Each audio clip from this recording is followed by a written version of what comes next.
Hello students, welcome to a video lecture on web technology and its applications.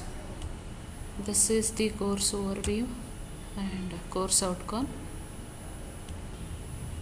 Let us go to the second part of the module 1, that is cascading style sheet introduction. Cascading style sheet is short formed as a CSS. These are the main objectives, which are all the topics we are going to learn in this particular chapter. Let us see what is CSS. CSS is again a standard defined by W3C for the presentation and appearance of the HTML elements in a better way.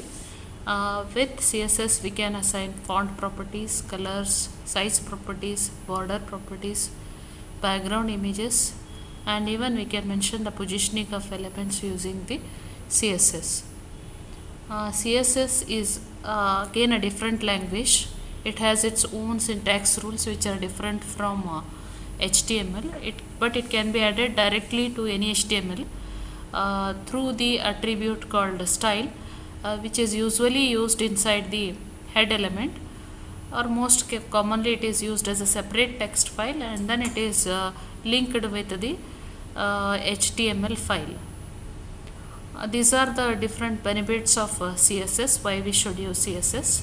The degree of formatting control in CSS is significantly better than that of the HTML, as I have given the list of properties which are available. Through that we can make use of those for a better formatting compared to HTML in a easy way.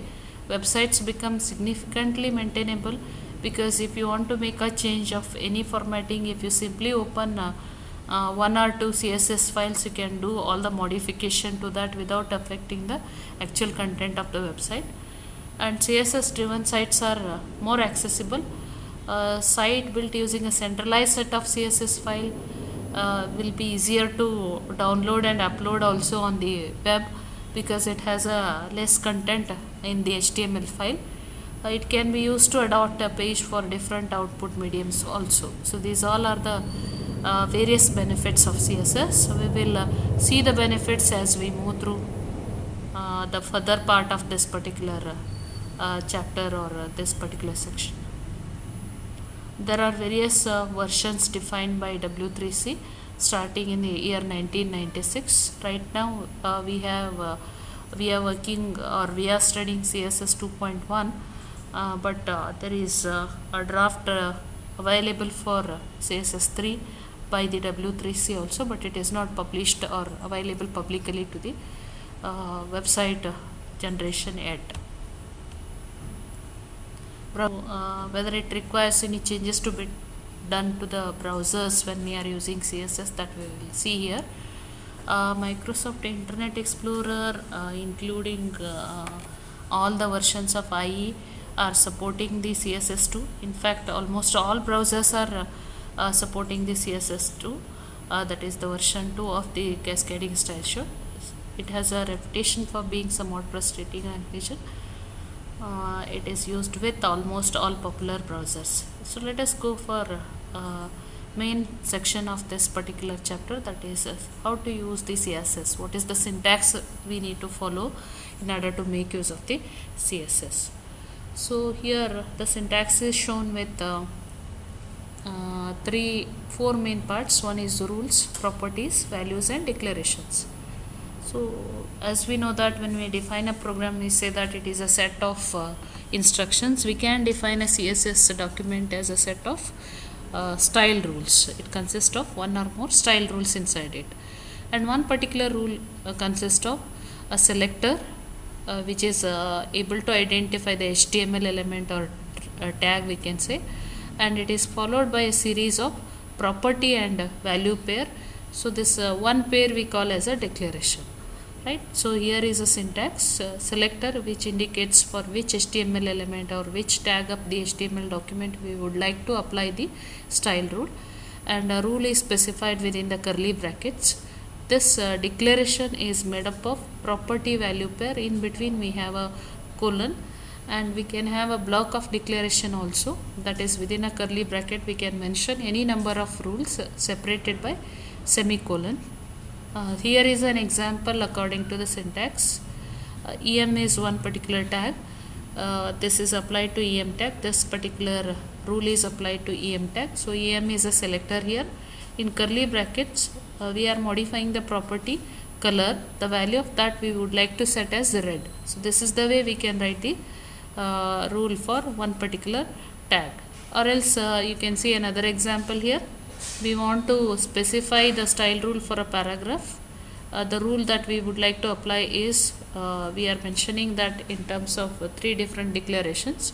One is margin. We are specifying top left margin and bottom right margin for the web page in terms of pixels.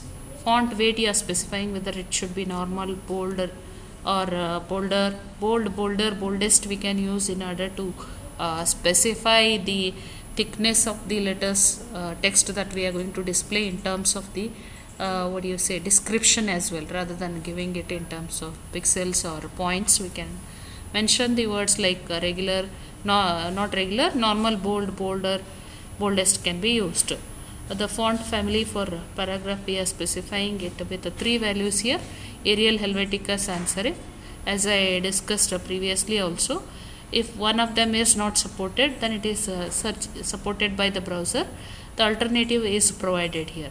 So Arial is supported by browser, then that is applied. If it is not supported, it goes for Helvetica. Otherwise, Sans Serif is applied for the paragraph. So this way we can specify the font properties to a particular element of the HTML by following the syntax specified over here.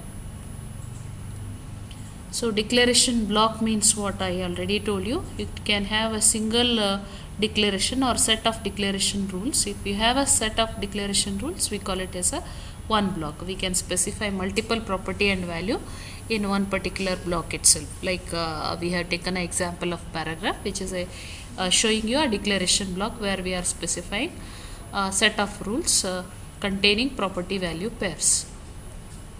And if how we are separating is, if there is any space in between, then the browser is ignoring that, but each declaration is terminated with one particular semicolon. So that is mandatory. So these all are not the syntaxes of what we learnt in HTML. So it is totally a different language compared to the HTML, but we can use it as a part of the HTML within HTML document itself very easily.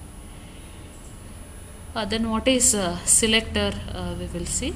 Selector is indicating which element of the HTML we would like to apply that rule, which tag we want to apply that rule. So every CSS rule is beginning with a selector that we know, and this selector is identifying the element or a set of elements in HTML document which are going to be affected by the declaration rules specified by that particular rule. Another way of specifying about selector is that there are patterns which are used by the browser while displaying the selected HTML elements through the style specified in that particular declaration. Yeah. So this we have already seen. Here selector is EM, here the selector is P. Yeah, the same rule. Then what is a property? Each individual CSS declaration must contain a property. Property names are predefined, right, as per the CSS standards specified by W3C. We cannot make use of our own properties. So here you can see color is one property.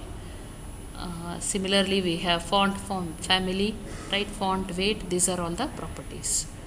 So here is a list of properties. You can see fonts. These are text properties, color and background property, borders properties. We will see one by one of these. We will see one by one all these in the next video lecture. Thank you.